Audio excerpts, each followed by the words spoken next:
Hey guys, before we start, a quick shout out to Alpha Dog Nutrition for sponsoring this podcast. Alpha Dog products are now available at dusupply.com, and you can use code ALPHADOG15 at checkout for 15% off and a credit for free shipping to try it yourself. Now let's get you to your podcast.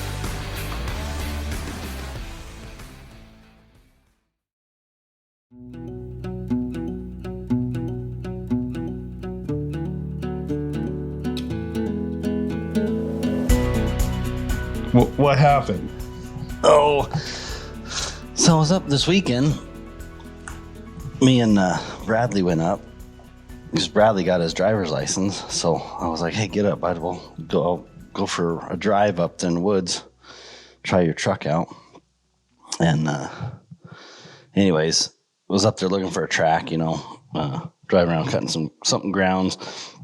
I had him running different roads out, trying to find run his 4-wheel drive and stuff. And Sadie stuck her head out my windshield, my passenger window, and you know how they kind of get it. I had it down a little bit, but the GPS collar hung up on the windshield, and she freaked out and went to jerk her head in and just shattered my passenger window. I was like, nice. Just spidered it. It didn't shatter, I guess. Shatter's a little over exaggeration. It's on its way to shattered. Well, don't you have a dog box to put the dogs in? The hounds, yeah. This is Sadie. This is no hound. This is my lap dog. Is that one of the Springers? She's Brittany. Brittany, yeah. Brittany. She's a little. So her job is to get out. She actually roads with the other dogs, but she goes and gets all muddy and then comes in and sits in my front seat, my passenger seat. Gets my lap wet when it's raining. She'll get my lap wet, jumping across my lap, trying to get to the passenger seat. She's still chasing $100 birds? Yeah. Or is she getting better? She's getting a little better. That's $25 birds. Oh, sorry.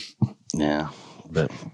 And then Bradley's truck, we blew the front drive shaft out in it. We were down in the spot where I've been hunting or whatever, and I started getting some deep snow. So I was like, hey, just bust the trail up through there and go there. And he comes and he's like, I just lost 4-wheel drive. So I get up there and his drive shaft, the CV joint in it was spinning. I'm like, well, this is not a good place to lose 4-wheel drive. Break it in right. Yeah. So, we spent the next hour and a half, 2 hours trying to figure out how to get him out of the woods. I had a set of tire chains in my truck that barely fit his. So we threw chains on the back and took a little while. Finally got it turned around. I tried to help him turn around, get out of the deep snow, turn around, and then I pulled him up the hill with him and chained his front back too. And we got it out of there, but it was quite the orchestration. That's why snow sucks. Yeah. So. Not a fan. We got a bunch of it down here too. Yeah. Oh yeah. So Heath, it's just ice down there then. Just turned into freezing rain?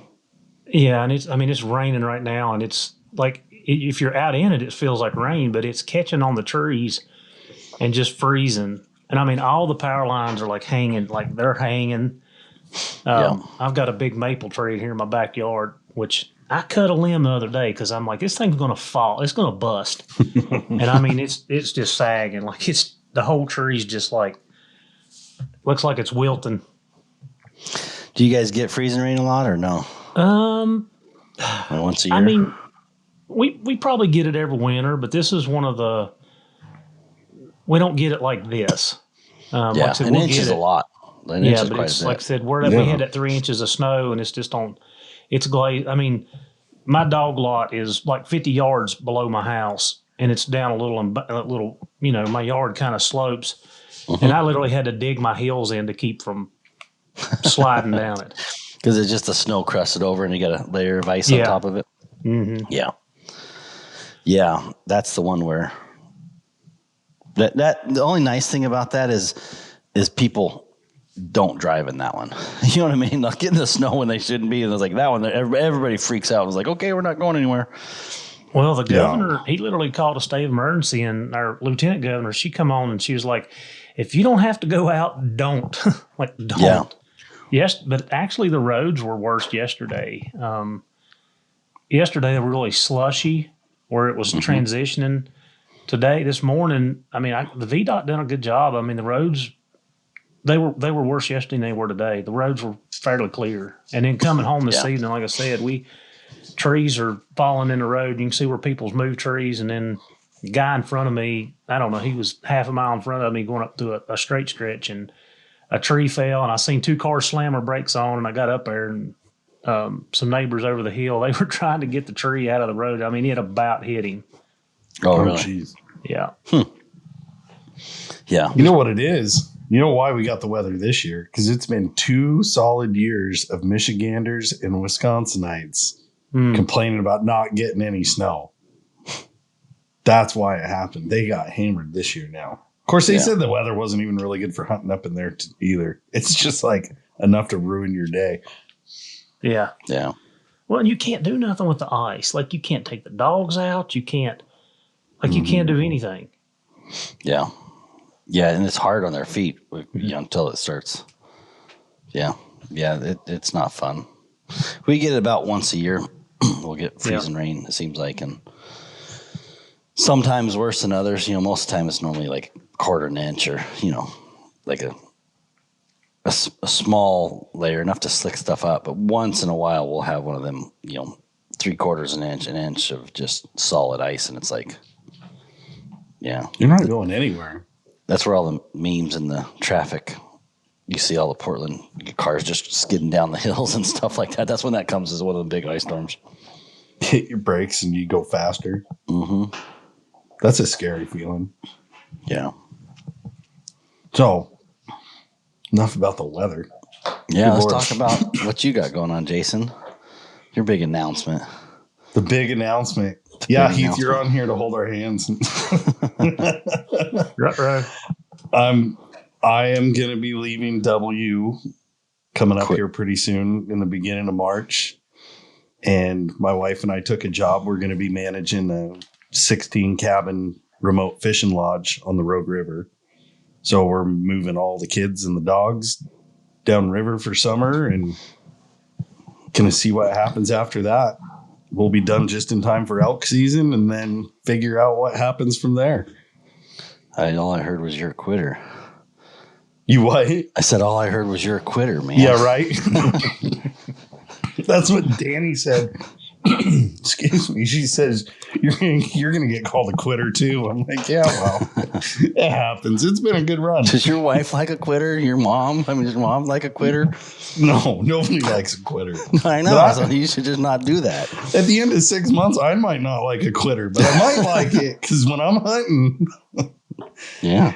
Oh, if I could work 6 months out of the year, not hunt, and like starting maybe August and not work again until January, February, that'd tickle me to death. And so this is like April through beginning of November. So it lines up pretty good for dogs. Does it cool off in November there? Oh, yeah. Yeah, it gets cool. But we can hunt through winter pretty much. Like this snowstorm definitely left a lot. And it's going to freeze and be nasty. But pretty much through December, we have pretty decent weather to hunt. And there's always the coast. If you want to go over there, we had that veterans hunt and we hunted over there, and I'm reminded every time by why I don't like hunting the coast. That is some steep, nasty, slick, just horrible country to walk through. Yeah. But there's always that in the wintertime if you get snowed out everywhere else. So we'll see. Right. Yeah, we figured we're already homeschooling the kids. Like, it's a really nice family that owns it. She actually grew up down there. Her parents owned the lodge, and they were wanting to make a change, kind of in the atmosphere, and wanted to bring in a family to take over the management of it. So now we're going downriver. It's like 20 miles from my house, but it takes 2 hours to drive it. So it's really? Like in a real special designated section of the river. But yeah, thanks to Elon Musk, like, we'll still have some connection with the outside world. Other than that, I'm going to plan on turning everything off. Yeah, no cell phone service or anything in there? No cell service within probably 15 miles. Nice. Yeah. Starlink and get it wherever you go. That's what we're going to have to do. Starlink for Fulcry. Danny's going to have to put a couple issues out while we're down there. And, we've still got our place, so we'll be back and forth a couple times a week for supply runs and whatnot. But yeah, thanks, Elon. I never thought I would say this because I have not been a big fan of it. But what, Starlink? Well, just anything. I hate going to the wild and being inconvenienced with modern society. Yeah. In any way. Like, other than a Garmin, like, I am going to take my Garmin.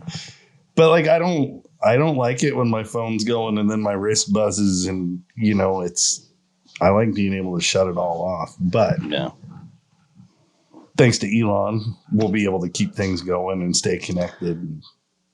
Yeah.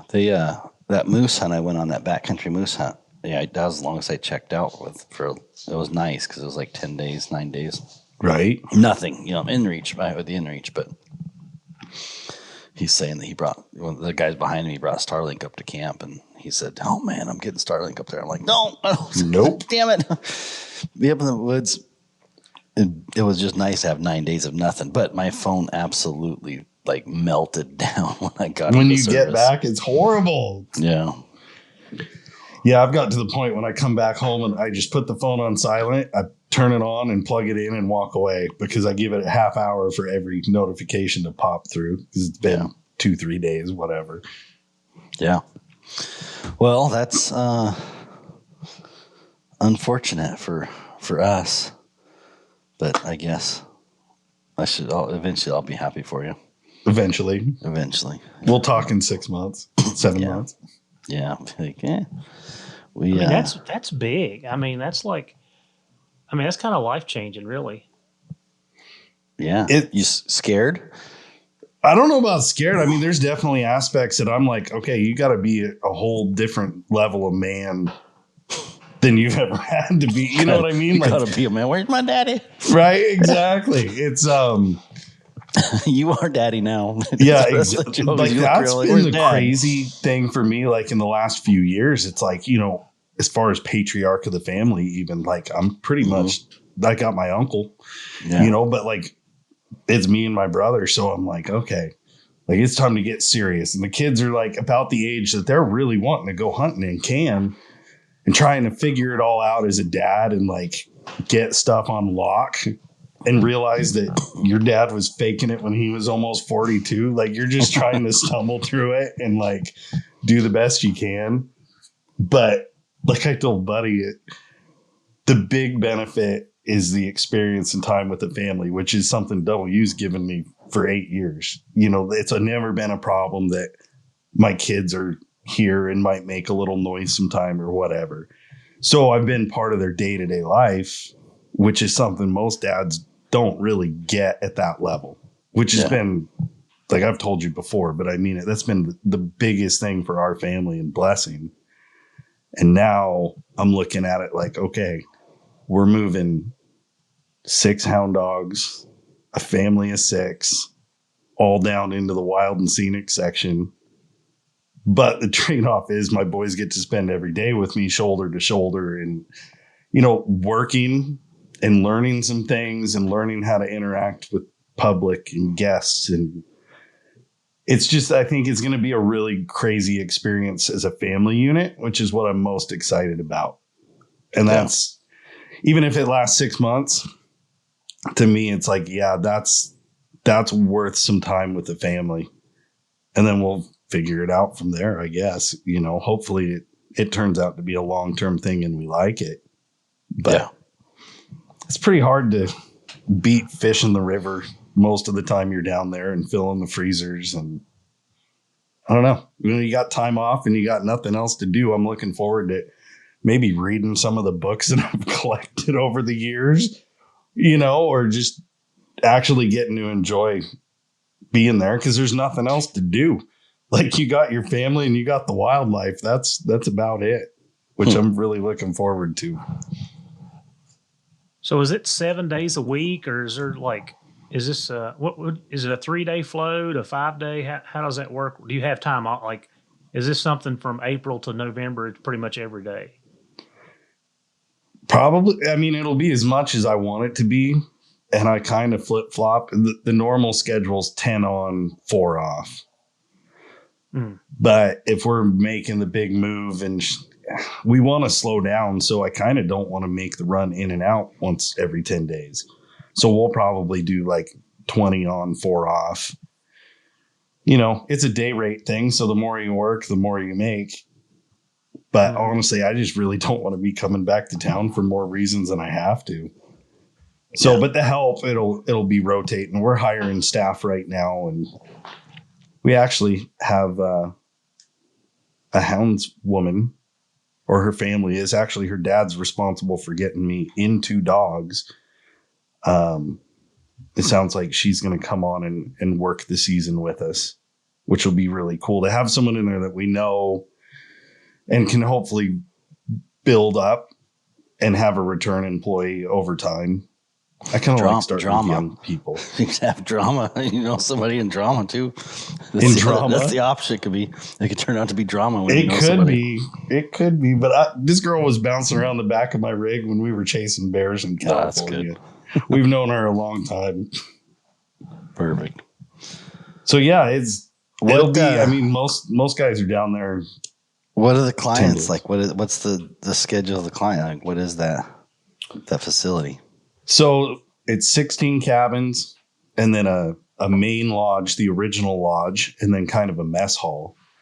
So when fishing season's rocking and rolling, one end is kind of all the private fishing guides. Mm-hmm.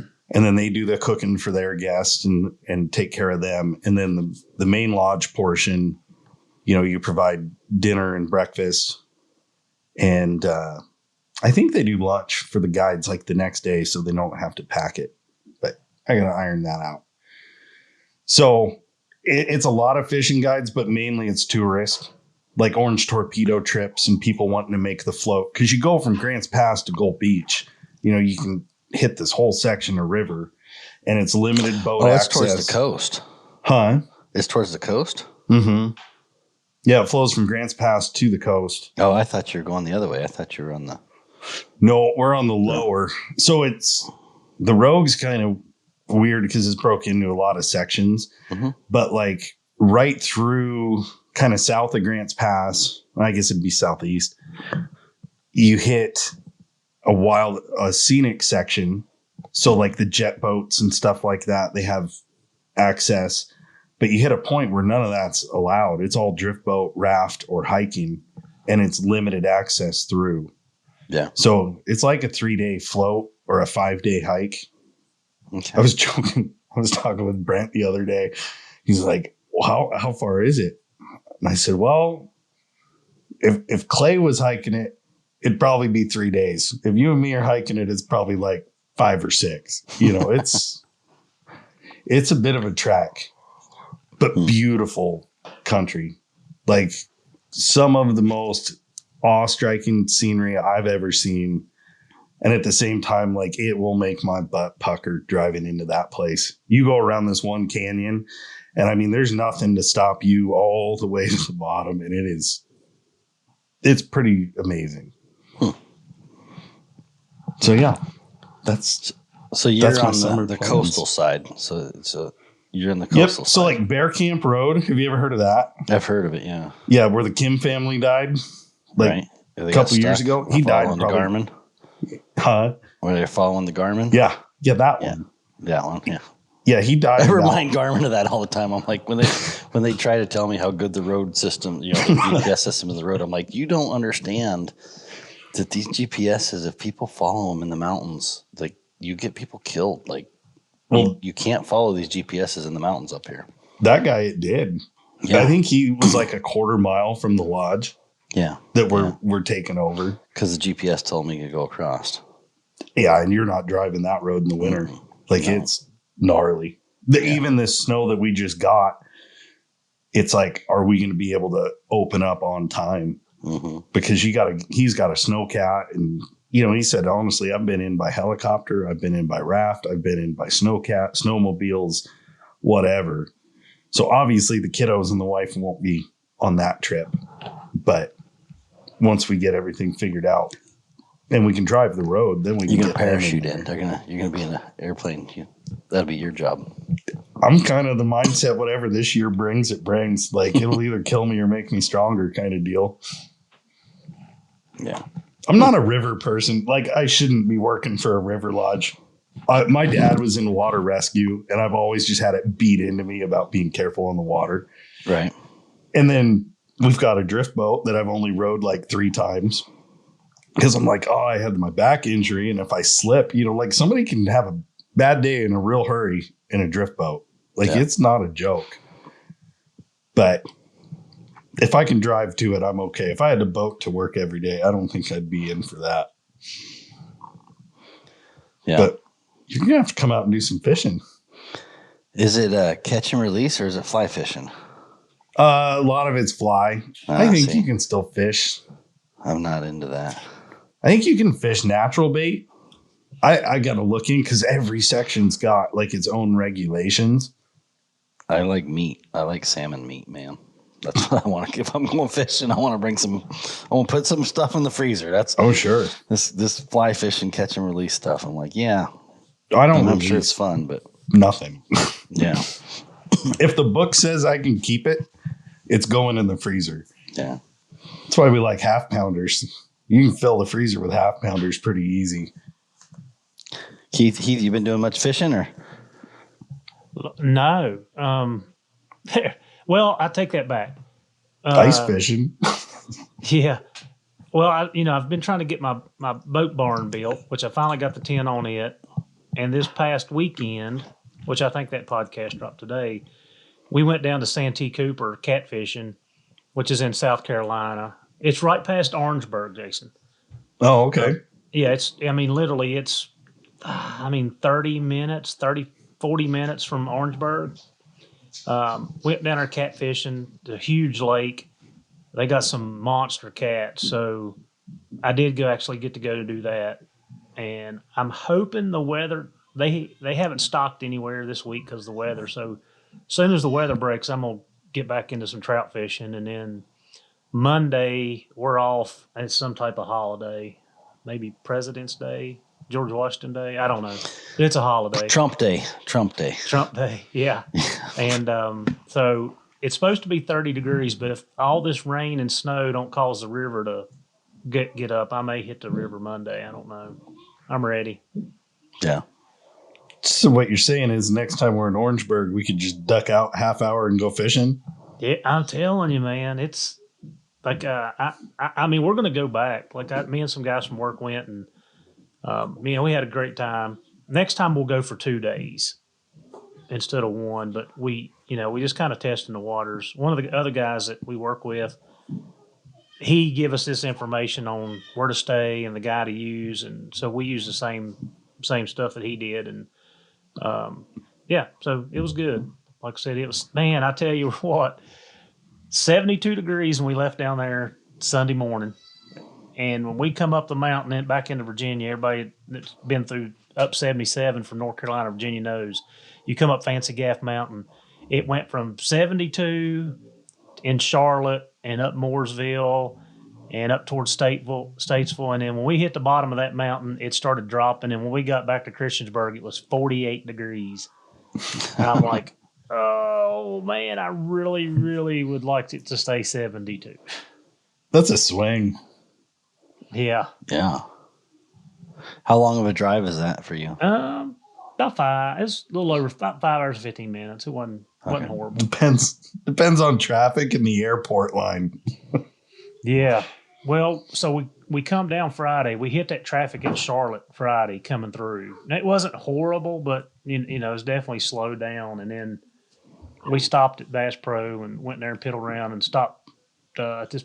I don't know. I've never eaten at this place. It's called Culver's. And we went in there. I've never eaten there before. We was like, hey, this is something we've never tried. So we went there and ate, and it was pretty good. So we kind of missed that lunch hour traffic and got out of it by piddling a little bit. So,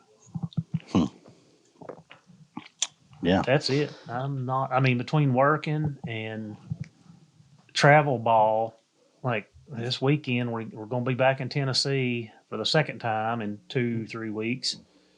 back to Tennessee for your daughters a tournament. And what kind of ball? Volleyball. Yeah, both the girls play, and thank goodness they're on the same team.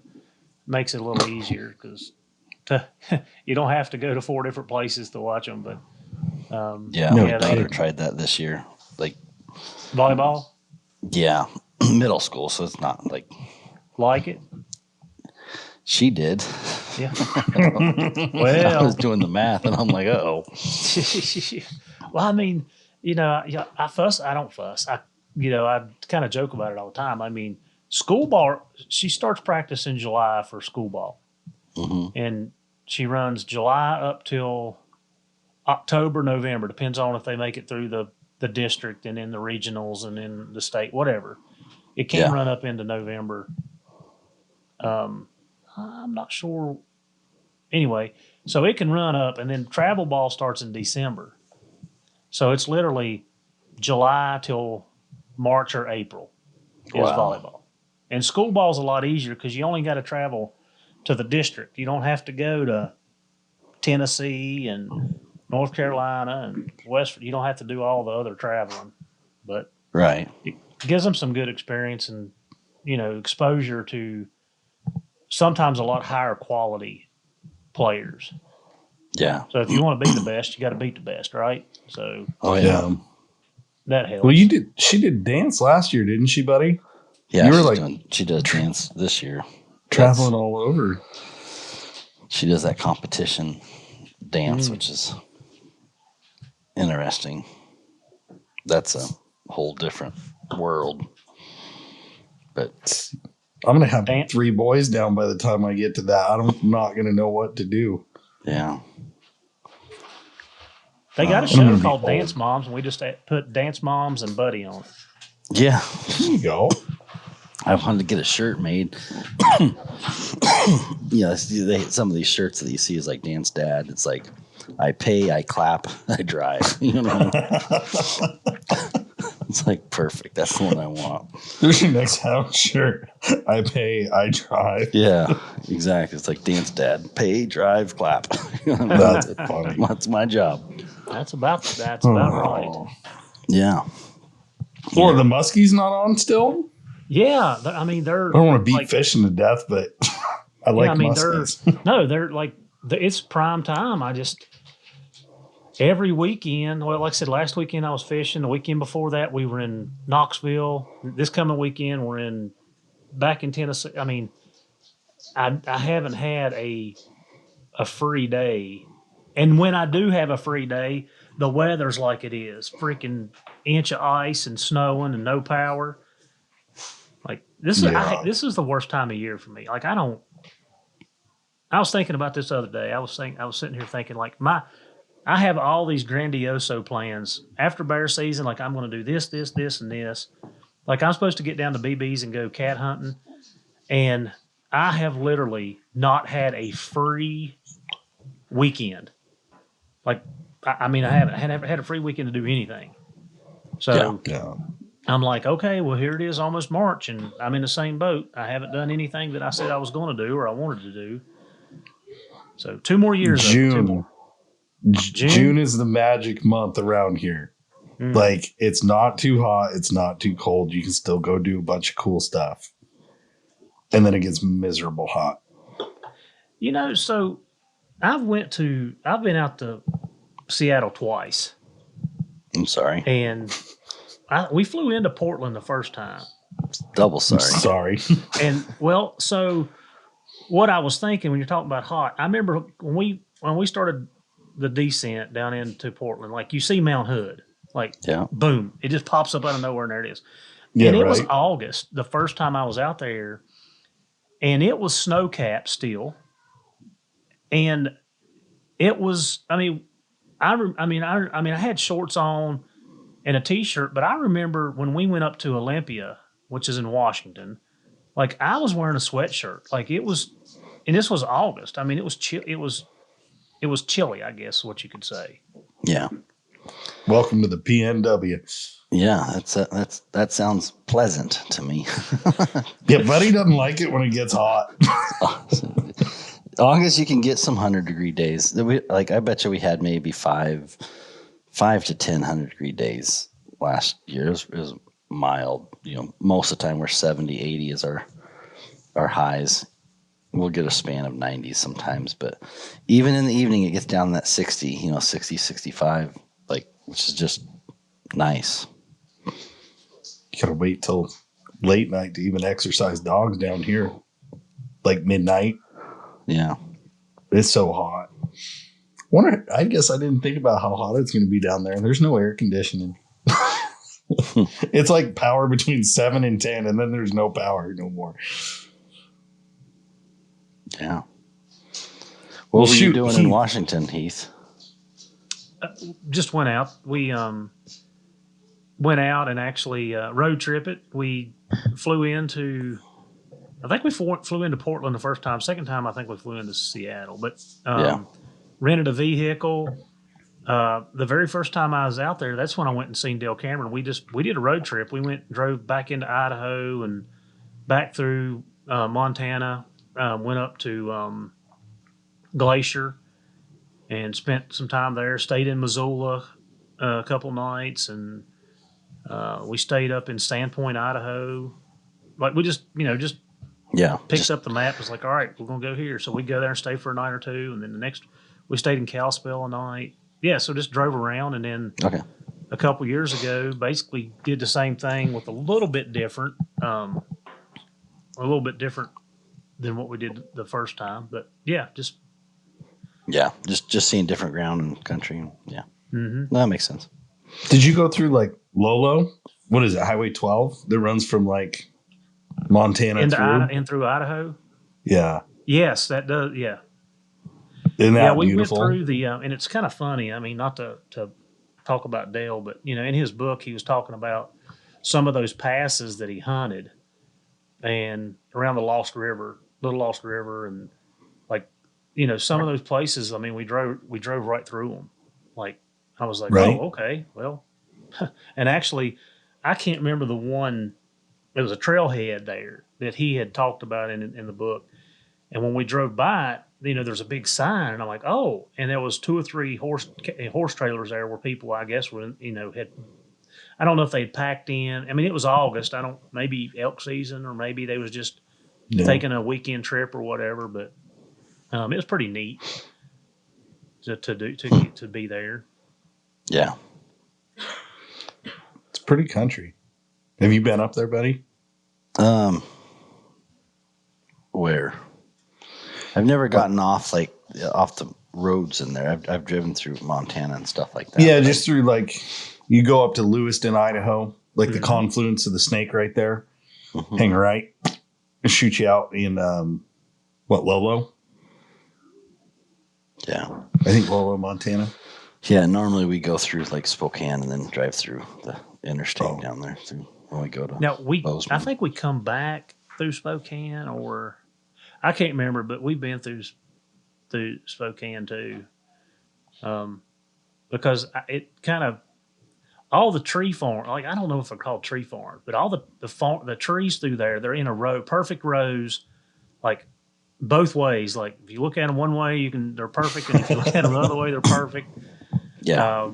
And I thought something else was interesting and I don't know what you guys call it, but I don't know if it's wheat or I don't know, but there's huge bales, the size of a bed of a truck. Not round bales, but the big square bales. What is it? I was going to say the round bales, hay or straw. Well, that's what I think it is. But man, there was they do big bales. Huge bales. Yeah, 8 foot long. Yes. Yep. But there was, just fields and fields and fields of that stuff. The east side of Washington's way different. As soon as you get over the coastal range, right, buddy? It just, there's no precipitation over there. Yeah, not as much as the wet side. But they'll get some snow and stuff like that. But yeah, no, it's just a way different landscape. It's kind of interesting. I was actually watching Steve Rinella's new show that hunting history. It's on History Channel. Anyways, John Belozer was on it for the cattle mutilation. And that's out? Yeah, it released yesterday on History. So I was like, I'm going to watch that one. And cool. It was funny because it's like Brunella's like, and John Beljar. I'm like, dude, you can't even get his name right. I mean, you hung out with him for went over, had dinner, and the guy shows you around or whatever, and then you get his name all messed up. I'm like, whatever. I haven't talked to John since this, but anyways, I was watching the other one on DB Cooper, waiting for that one to release because it didn't start till like 7. So I was like, let me watch this other one. Honestly, I wasn't. It wasn't my. Do you know who tea. DB Cooper is, Heath? No, DB. So DB Cooper hijacked a plane back in 70 something, 78. Yeah. I don't know, like a long time ago, and hijacked a plane in Portland, flew it to Seattle, kicked everybody off the plane, but kept the stewardess, and said he wanted 4 parachutes and $200,000. This is years ago. So inflation. Yeah, $1 million now, but you couldn't fit it all in the plane. You can fit in the backpack. And anyways, he was told to fly the plane to Mexico, and they were going to go to California or something because it wouldn't go that far. Well, he jumped out right in our backyard. Like, basically, when you look at the area that he jumped out, like, it's battleground, yak hole, you know what I mean? Like, where I live. And so Ranella was doing this show on, and he was never found. Like, they found some money buried on the Columbia River, but he was never found. And there's some shows to think, I think thought where he was. But anyways, when you're watching those shows and you're like, I know that spot, and they're talking about how rough it is. And I mean, it's rough. I'm not saying there's not rough, but it's like, yeah, it's not that bad. You know what I mean? The elk hunt there, like, we're drawing it up a little bit. You know what I mean? Like, it's like when you live in some place, you get really intimate with it. And yeah, there's some spots that you don't want to mess with or whatever, but somebody driving through and looking at ground, you're like, holy cow, this is just unbearable. How do you even manage that? Right. But then once you get to a micro scale and you actually start navigating through those woods, you kind of learn a little more. I think it's not as scary, but yeah, it was kind of interesting. It seems like I've heard that story, but I didn't know. I didn't remember any details of what y'all were saying until you talked about it. Yeah, he jumped out, and I mean, they never did. They found like $6,000 where he buried it on the coast or the shoreline of the Columbia River. But 8 years later, they found some rotted bills that the serial numbers matched. But yeah, other than that, they figured he got away with it and he jumped out of a airliner. And what happened to the plane? Oh, it kept going. They didn't know. Like, the only reason they kind of knew where it was because of the pressure. They had a pressure gauge go off at a certain time when they figured the back door, the back stairs, when he bailed, opened up and he jumped out with a parachute. There's places in this West Ranges that you could disappear. Oh yeah. That's my Bigfoot plug. People say, "Oh, you'd find it by now, man." Nah, there's places out there. That's sketchy. In Washington, I had no idea it was so rugged. Like, just growing up down here, you get to know your backyard, and people come in here and they're like, "Dude, there's no way I would hunt this," or like, this is crazy. But that stuff up by you is thick and steep. Yeah. There's spots that I've been looking yesterday or Sunday while I was up, and I'm like, oh, I don't want to go there. Places I don't want to go. But you also learn, like I said, if you hunt it and you're up there and there's an elk down there, you're going to run down there, and once you rip the Band-Aid off, sometimes it's not as bad as you think. You know what I mean? Like, right. Sitting up on the landing, looking down in that, and you're like, "Oh man, this can be miserable." Or sitting on the bottom and looking up. Coming up those is rough. Oh yeah. And the older I am, the more or less I want to do it. But I'm like, I look at some ground, and I'm like, dude, as a kid, I'd be down in that creek. I had no fear. I'd just drop off whatever mountain I wanted. Now I'm a little more cautious about it because I don't want to come back up it. I'm like, damn, my legs don't work like they used to. That's how it was though, learning to run dogs. I asked my buddy, I'm like, how do you get to learn all this? Like, how'd you learn this country so well? He's like, you just go lose dogs. Yeah. You'll figure it out real quick. And, you just bail off and go. You didn't pay attention, except how to get back to your truck. And you hunt at night, then you don't have to look at it. You just do it. Oh, yeah. That's what Colby, when he was out here, because he was hunting up in Roseburg, he's like, that is some rugged country. I said, yeah, that's why we hunted at night, man. Like, that is. Yeah, but he's a flatlander, man. Oh, I'm sure it was rough. Everybody I've talked to that's came out here has said it's rough. I couldn't go to Colorado and hike that high elevation, or even Montana. If I went back there now, I'd probably die. But it's different. Yeah. I think it's different for when you're not in the ground, like I imagine if we went over to Heath's area, even Heath's got spots that we just like, oh my God, this, you're just scared and it's unknown and you just don't know. And so you're more apprehensive. And it's somebody that lives there that's been in those spots. And it's like, yeah, there's some rough spots you want to stay out of, but you know how to go through them if you have to. Dogs have gone in there. And so you're like, at the end of the day, sometimes it's worse in our head. Like, I still want to complain about it and make it sound like I'm working on my excuses all the way up that mountain. Right. But sometimes I think it, to somebody else that doesn't know, that you just got to rip the Band-Aid off and go. And it's like, oh, yeah, this isn't as bad as I thought it was going to be. Yeah. And there are some times with snow and stuff like that it's like, oh, yeah, it was worse than I thought it was going to be. I'm not going to say that there's not times that you're like, never doing that again. Well, I hope one of these Decembers I'll be able to come out and go hunt with you, Heath. Come on. Doors open. That would be, I miss bear hunting. Bad.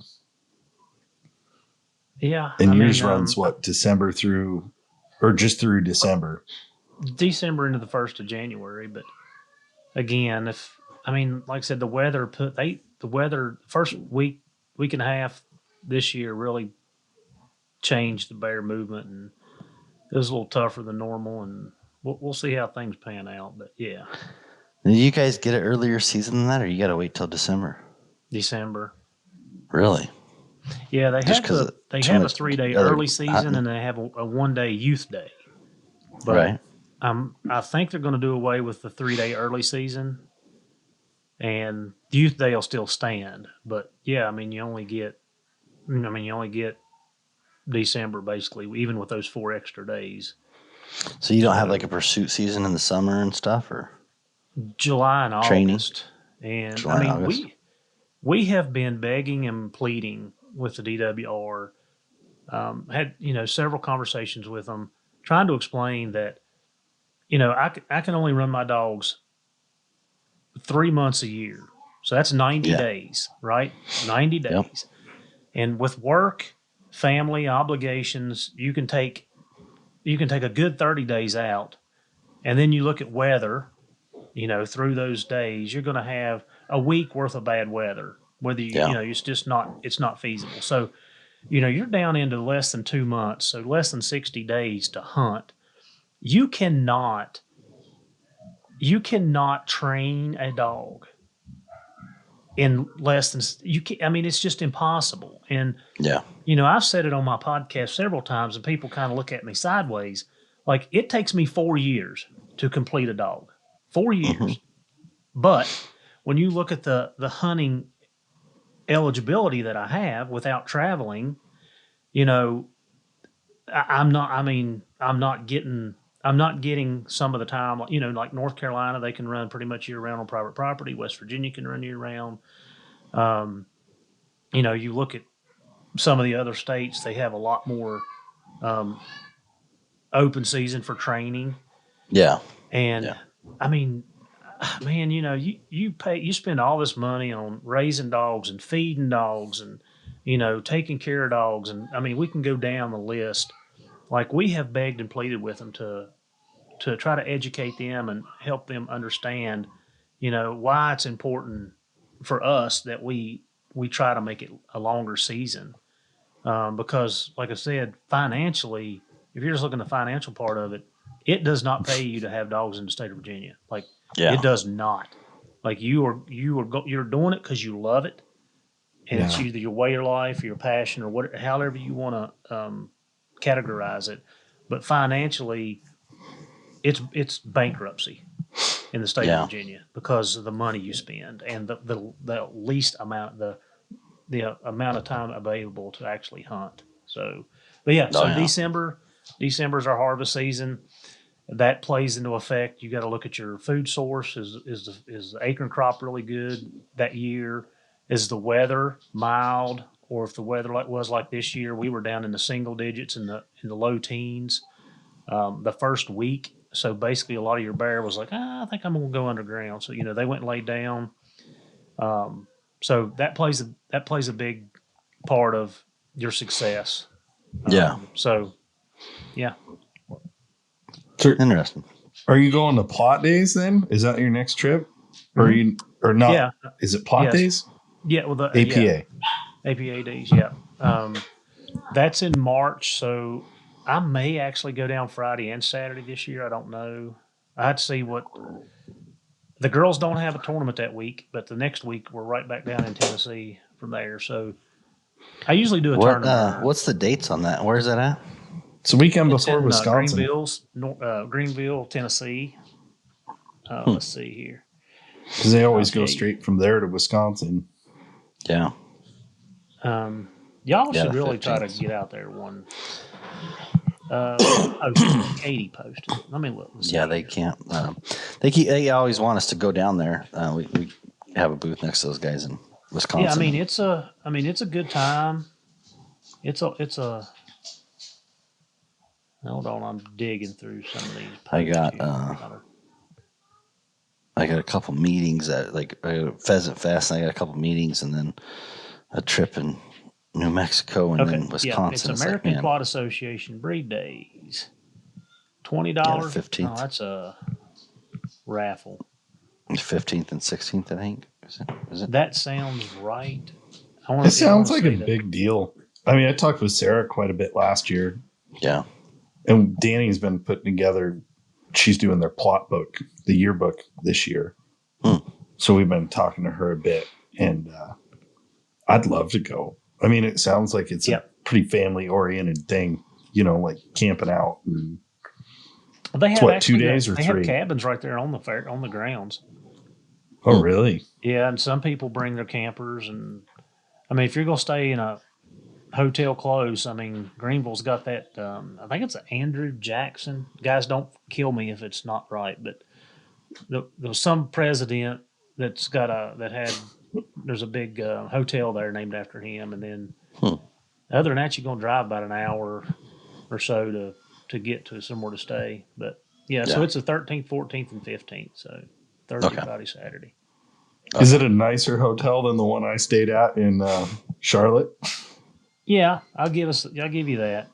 Oh, I knew when you pulled up there. I'm like, this is sketch. As a cop, we talked about that. Sketch. This is not okay, Jason Doobie. I would call Danny and say, "You're fired as my booking agent." Yeah, but see, good help. As a cop, I can only imagine the scan that you looked at him as a cop, and you're like, "Whoop, Jason might die tonight." Oh yeah, she's like, "You sure? You sure you're good? You sure?" I'm telling you, man, it has definitely changed my perspective on things. Like, there's some places you just don't stay. Like, you just don't. I've been to 2. I can put them on a map for the rest of you. There's been 2. Let me tell you a story here. So back when I was running the Coonhounds and we were going up to Fielders, okay? So we would go up and we would stay at this, I don't even know what it was called. It was some hotel, the doors are on the outside. You basically pull up and walk in. So me and Pappy and Tommy, which is his son, we were staying in this hotel. Well, I had let one of my dogs out, and I'd let him out. He was walking with me. I didn't have him tied up or anything. Well, he happened to follow me in the room, And here comes this guy running down the sidewalk. No dog, get that dog in there. And I'm like, what? And listen, this was straight up Roach Motel. Right. Like straight up Roach Motel. My dog probably wouldn't sleep in it. Right. So he ran us Put me in the off. truck. He ran us off because of that. So we ended up going up to the Motel 6, where they keep the light on for you. Yeah. And anyway, Tom. they were big because they used to have one of the big AKC shows up there, and they were dog friendly.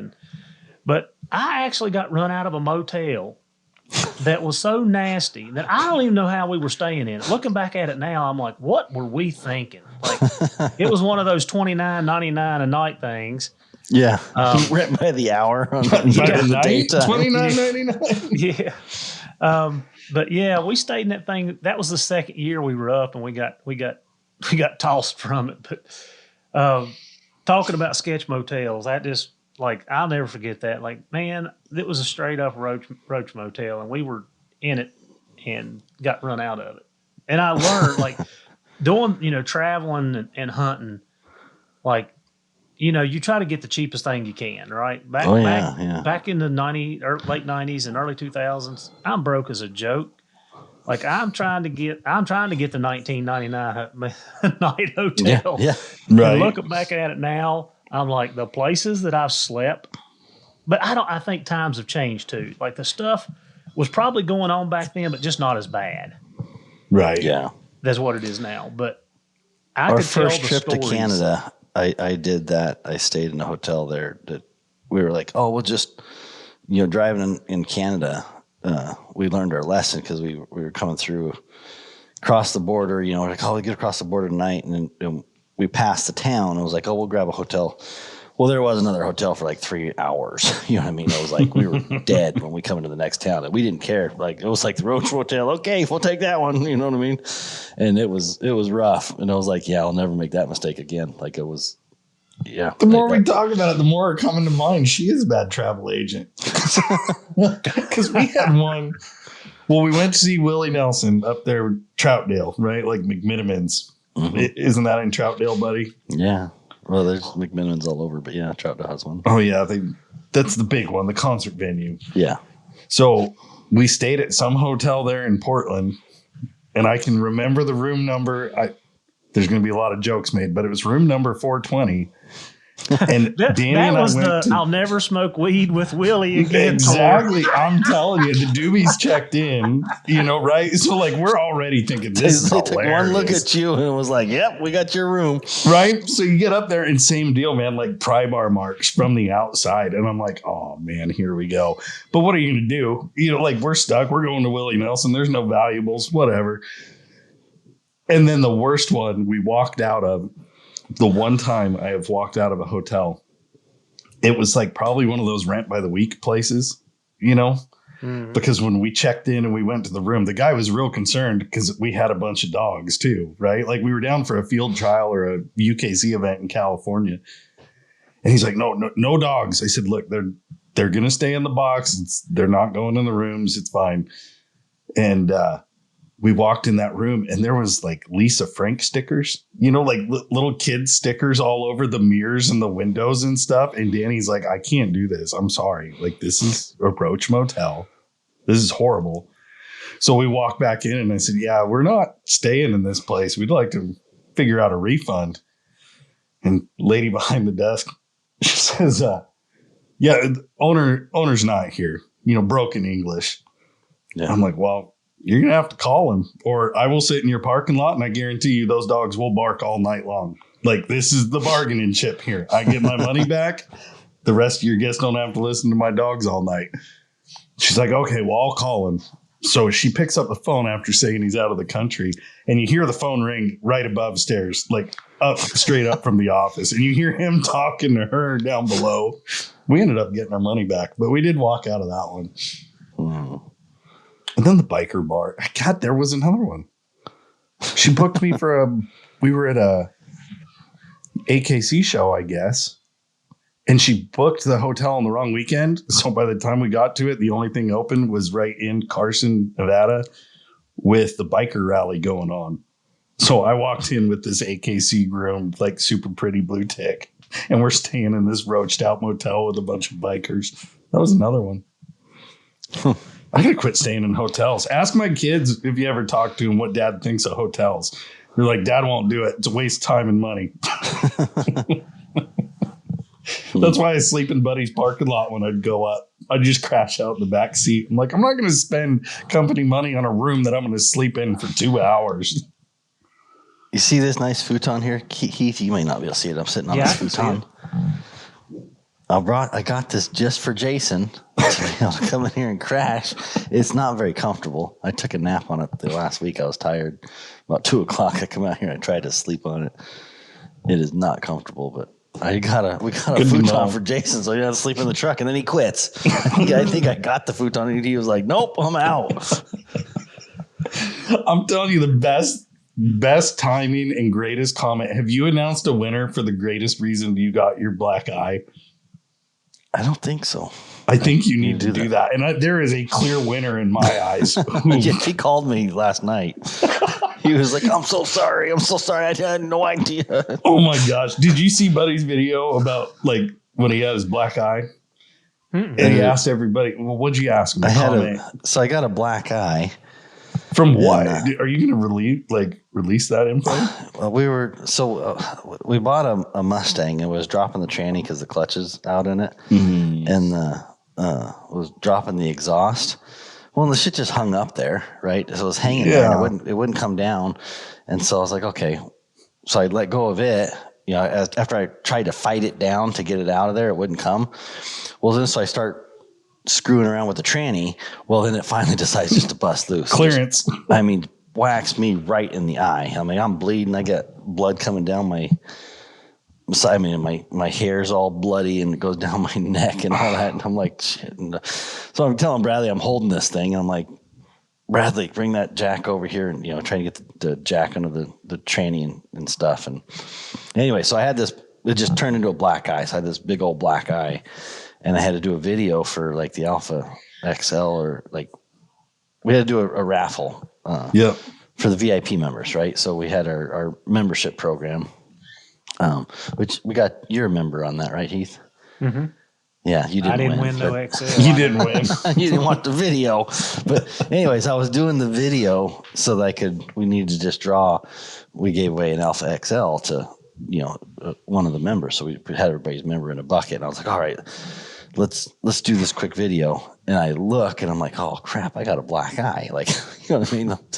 Everywhere I go, I'm like, a good one. Yeah, it was legit. So I was like, I got to address this in my video. So anyways, I was like, okay, go ahead and make all the jokes. I pretty much know that I'm going to get made fun of the whole thing. So I'm like, go ahead and just tell me what the jokes are now. So I owe somebody a $25 gift card because I said, who gets the best, comment on what I got a black eye for. In my eyes, there's a clear winner. One of our buddies, Mark Boyer, was like, Jason finally told you he quit. This was like last week. Like 3 days before. Yeah, 3 days before Jason actually quit. And so last night I get a call from Mark Boyer. He's like, oh my God, buddy, I didn't have no idea. That was just a horrible. I'm so sorry. I would have never said that if I'm like, Mark, just chill out. I don't care. Like, whatever. The joke's a joke. I did laugh. I was like, haha, funny. And then whenever Jason told me, I was like, I wonder if Mark really did know. I knew Buddy's brain was going to like instantly like in the movies where it's like all his data information, boom, comment of Mark. I'm like, oh, I got to tell him Mark didn't know. Yeah. So Jason told me that day, and then Mark calls me that night. I didn't see the phone call ring. It was the first time I called him back. He's like, buddy, I had no idea. I was just joking. I was just making fun. If I would have really known that was really happening and he was really leaving, I would have never said that. And I'm like, it's okay, man. I can take a lick. It just might have got you a gift card, maybe. Yeah. Well, you hit VIP, though. We should probably clean some house real quick.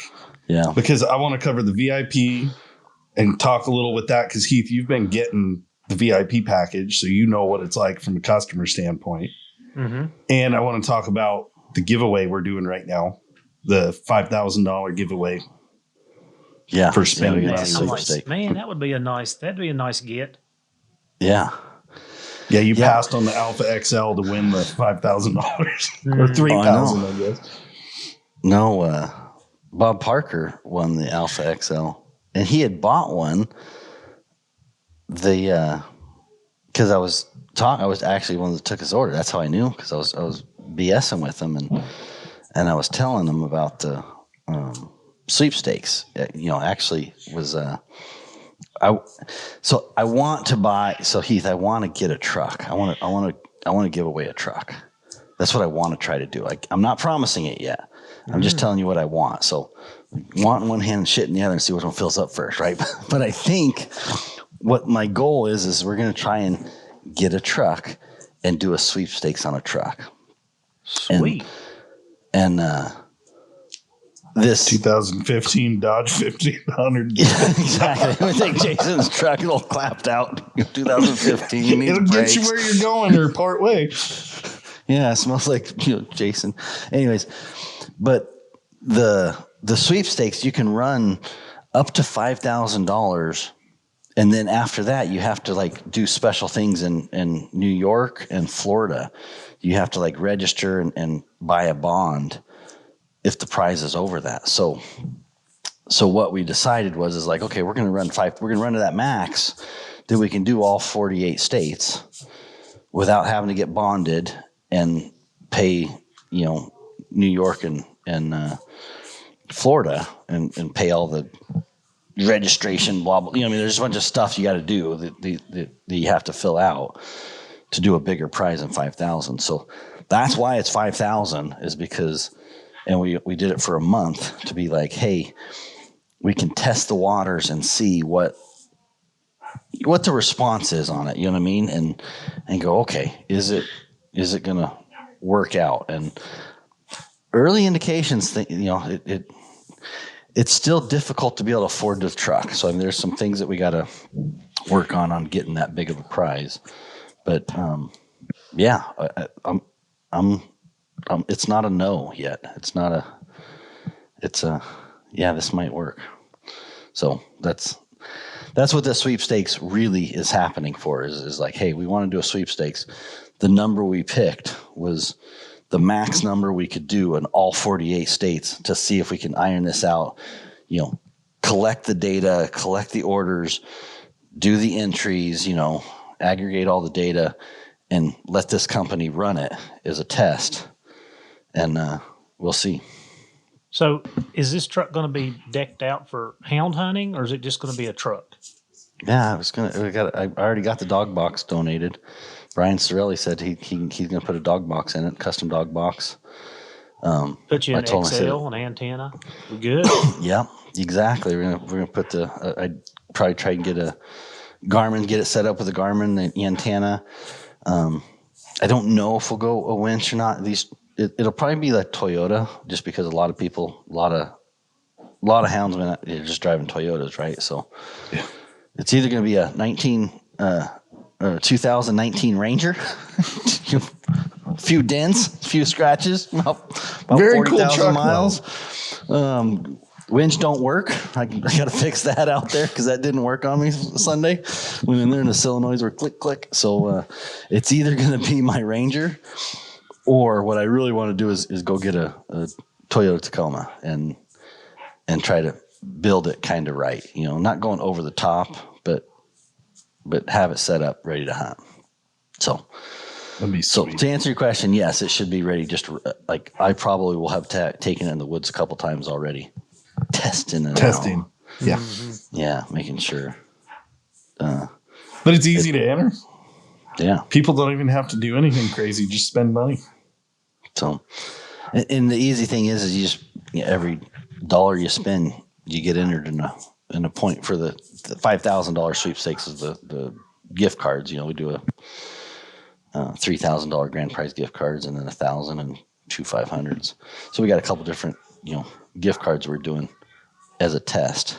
But yeah, the goal is going to be, can we do it with a truck? That's what my goal is this year. And So I'm going to tie into the VIP because I had this question the other day. If guys are on a monthly subscription, right, that order still counts towards free entries or towards their entries into the giveaways. So both that order and the people who buy yearly will get the 21 entries every month. So I'm going to make sure that if anybody pays yearly on that membership, they're getting those 20 VIP, annual bonus points or whatever. So I've set it up in the rules that we have the ability to do the bonus for VIPs, so that essentially, even if you did the yearly, I don't want VIP members penalized that just bought their year membership and go, oh man, if I'd pay monthly, I'd be in this, So everybody, it's going to wash out that it doesn't matter if you do the monthly subscription or the yearly subscription. Either way you do it, we're going to make sure that those you'd get your entries. And you get bonus entries, right? Instead of free gifts, we can do bonus entries into the competition. Yeah. So if you have enough W stickers. Yeah, you can get your entries and stuff. So it seems like it's going to be working. At the end of this month,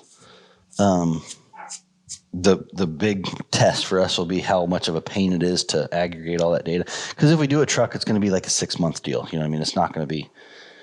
We're not doing 2 weeks worth of orders. You know what I mean? Like we gotta try to stretch that out to make sure that it, we have some time to run on that. But yeah, you come over here and you could win the truck, Heath. You have to fly over here and drive it back.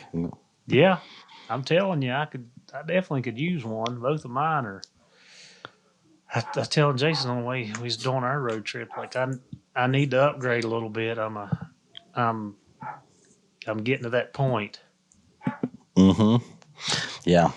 If I had a timeline, it's probably April-ish. You know what I mean? It's not going to happen in March, I can tell you, without a doubt, with as much busy stuff in, Wisconsin and all those. We're going to be busy in March, and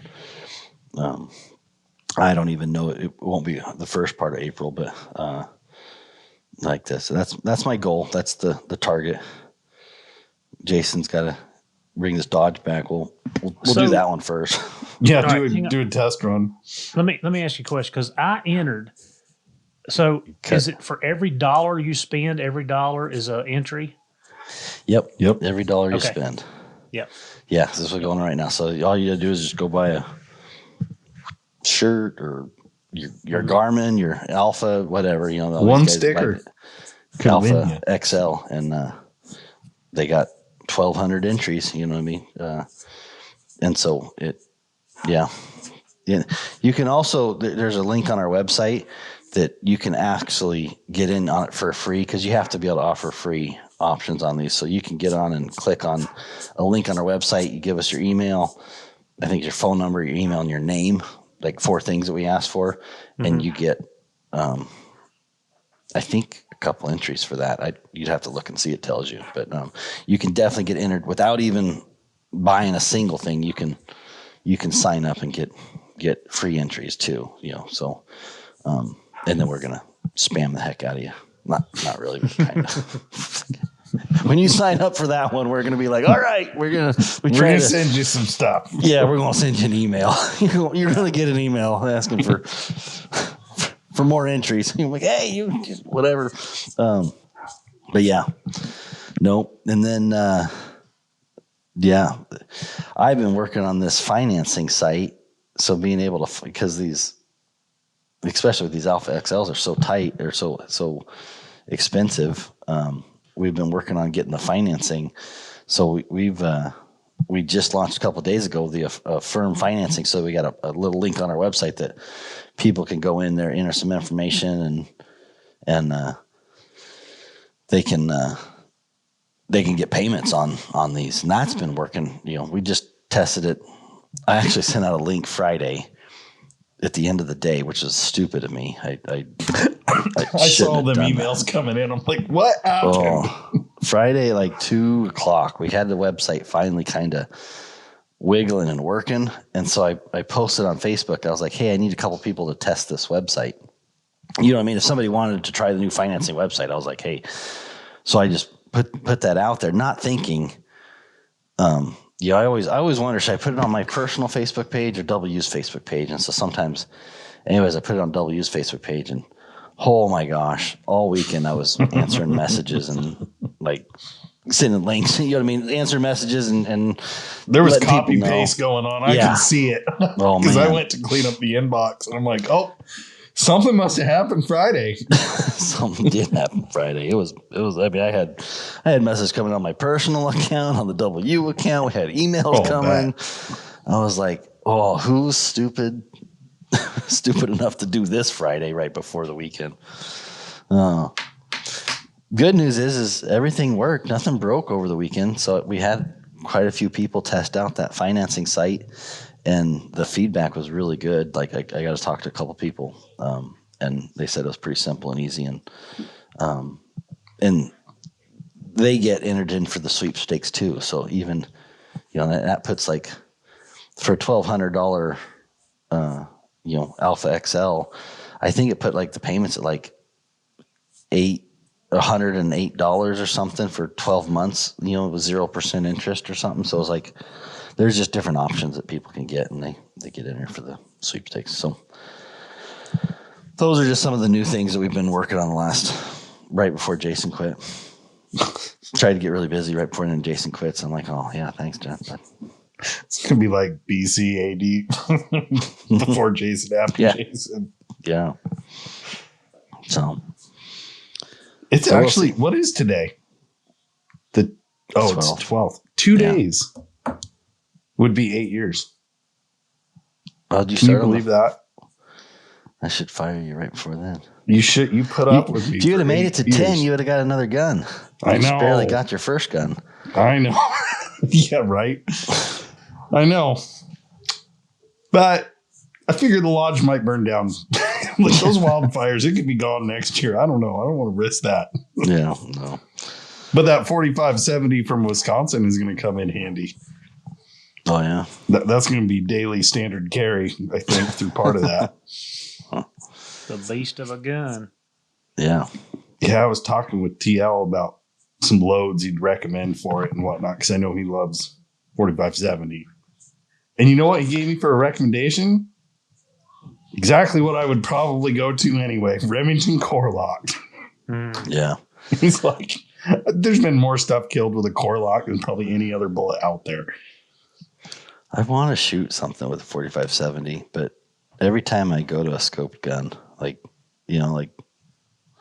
shot a pop. I have my 4570 and I shot a pop can. I mean, it just flat flew that thing. I mean, that thing just took off. I was like, oh, this is the funnest gun ever to shoot. They're gnarly. I should just shoot a deer just to do it. It's probably too big for a deer, but. Well, yeah. I'm always with an elk. I'm always like, man, I don't want to risk it. And you see this elk at, 250 yards, and it's like, oh, I could get him,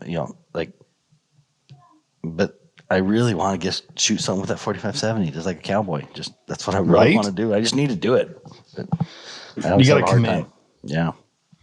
I picked up an old Winchester in 30 centerfire. It's like a 1916 saddle ring carbine, and I got to get it to the shop and get it checked out, because if it is fireable, I plan on hunting way back in there, because I'll be there through deer season. Yeah. Be able to break off in some of that gnarly country and kill a deer with a 100-year-old rifle. I thought that would be pretty cool. But I don't want to test it on a pissed off bear. I know 30-30's killed a lot of bear, but I like to go overkill if I have to. But 45-70 is a lot of lead. It's going to leave a big hole, too. Yeah. Wherever you shoot, just make sure.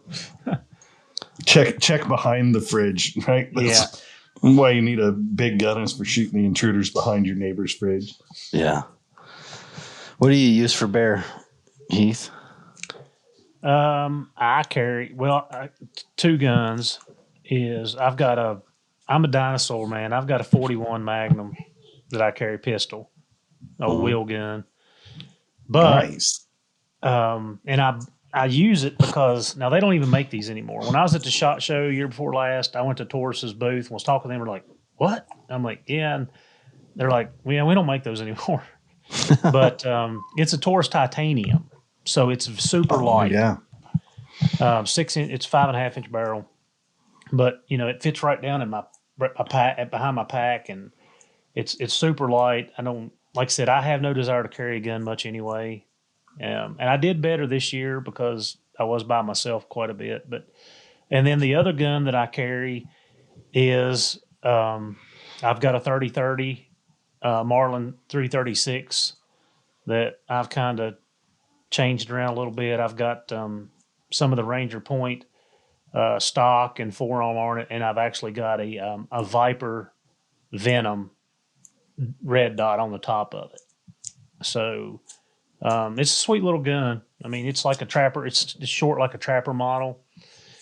You can throw it over your shoulder and it's not getting caught in the brush and stuff. It don't stick up, above your head. So if somebody's with me or somebody needs a gun, I've got it in the back seat in case somebody needs it. Yeah. Well, what's your 4570, buddy? The same one I got, the 1895G. Yeah, it's Marlin. It was my 5-year gun. Yeah. So we had no. Hey, Matt got his gun early. It was yeah, he was campaign. But he was like he was only a month and a half. He wasn't 2 years. He wasn't 2 years away, Jason. That guy's got to drive. Fudge a month or two, but come on, man, 24.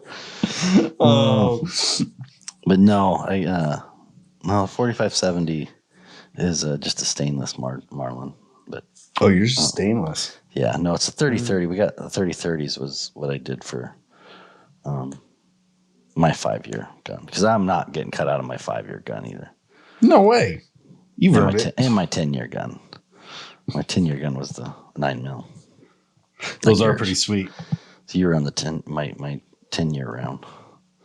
I'm waiting to get to the range and shoot mine, but that is a pretty sweet little pistol. Yeah. One of the Hellcats. Have you seen those, Heath? Mm-hmm.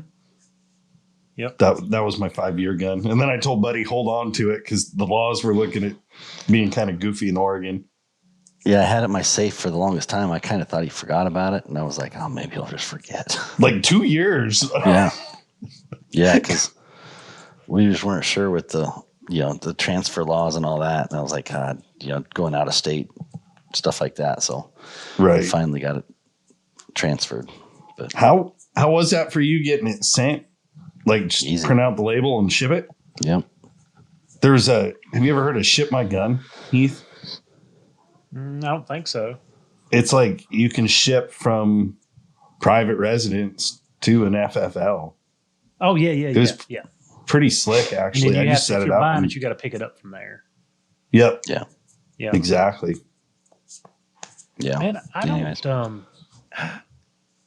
I don't say that I have a pile of guns, but I've got several.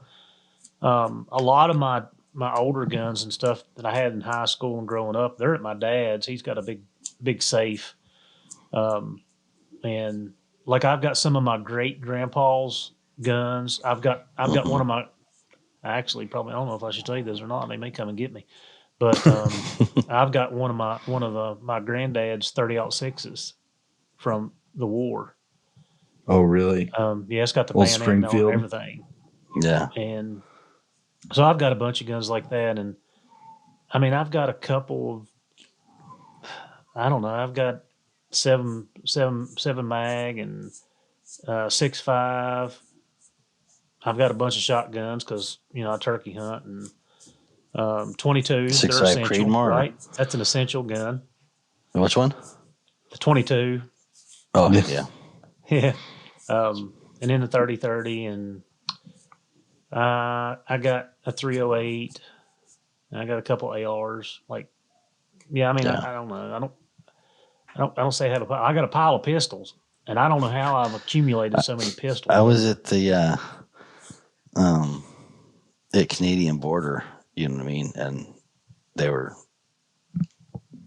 you know, I had a couple rifles. I think we were doing a bear hunt with Bradley or something, and the Canadian, you know, something about give me handguns, and I'm like, I don't have any handguns here. What do you mean? I said, well, I own handguns. I just didn't bring them. You know, I don't bring them. Like, I don't know if you're asking me a question. He's like, do I have any handguns? I'm like, not with me, you know, and he's like, well, how many guns? I said, I got a lot of guns, like more than you can count. Like I'm not. He goes, oh yeah, you Americans and your guns. I'm like, yeah, that's true. Skippy. That's right. We got piles. I don't. Minus California.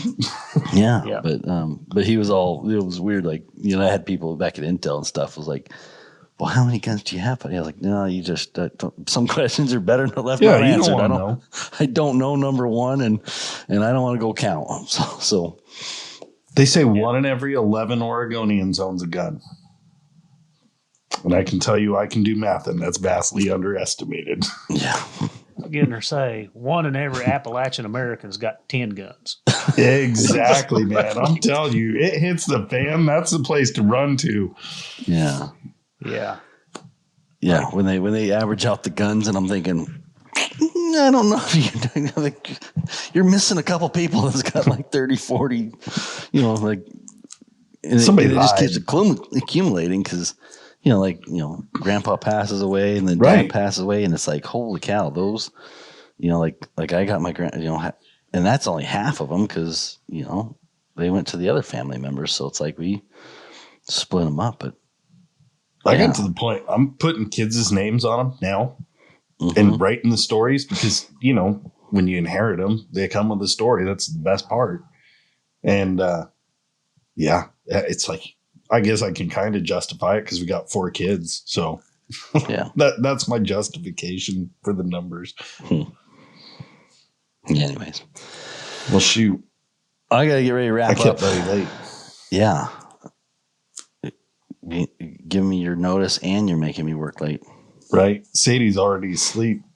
He's like, get the hell out of here, Dad. I got windows to break, man. Well, good catching up. Heath, everything going good on the podcast? I've been so busy we haven't been able to chat for a while, but I guess. I mean, yeah. It's perfect. Yeah, it's good. Well, we'll have to keep better touches now Jason's gone. Like I said, you have to text me once in a while or whatever. Hey, buddy, we hook up, do the podcast, whatever. Yeah. I haven't been listening to any podcast because I just haven't been out hunting as much as I want to. So I don't know what's going on in your world yet. I tell you, you know, like since I went upstairs and got off the road, like, I mean, I was in my police car 12 hours a day. Mm-hmm. So I listened to podcasts from the time I got in my car in the morning to the time I got out, you know, 12, 14 hours sometimes. And I mean, the majority of the time I'm listening to podcasts. And, you know, I'm learning in the summertime when I'm mowing, like I've got my headset on and I'm listening to podcast. And like right now it's harder. Like I'm still getting a couple in, but nothing like normal. And I'm way behind on a lot of things. So I get it. I mean, it's just that time of year. Yeah. Yeah. Once I get some driving time, that's when I really listen to most of my podcasts. And I might start getting to listen to some more of them now because I've been taking Bradley to school. And so now that he's driving, I got some time, at least 15 minutes, 20 minutes to get short sessions in and stuff like that. So who knows? We'll keep them coming. Yeah. All right, Heath. Well, I got to get going. All right, guys. We will talk with you soon. Sounds good.